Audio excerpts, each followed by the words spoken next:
إذا قابلنا الإساءة بالإساءة فمتى ستنتهي الإساءة؟ قال تعالى: فمن عفا وأصلح فأجره على الله.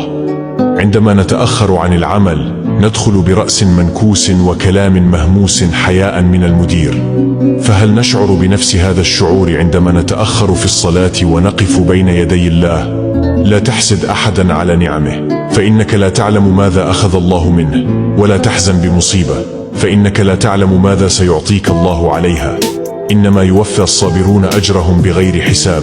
ليس كل سقوط نهاية، فسقوط المطر أجمل بداية. يقول حكيم: كنت أبكي لأنني أمشي بدون حذاء، ولكنني توقفت عن البكاء عندما رأيت رجلا بلا قدمين. الحمد لله على كل حال. يوما ما ستكتشف أن حزنك حماك من النار، وصبرك أدخلك الجنة. إذا لم تتصدق بمالك فتصدق بأسنانك، يعني ابتسم.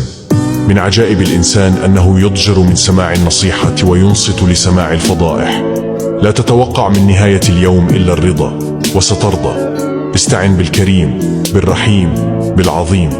لا تدع الناس يعرفون عنك سوى سعادتك، ولا يرون منك إلا ابتسامتك. إن ضاقت عليك أمورك ففي القرآن جنتك. إن ألمتك وحدتك فإلى السماء دعوتك. إن سألوك عن أخبارك فاحمد الله وابتسم. سلام عليكم.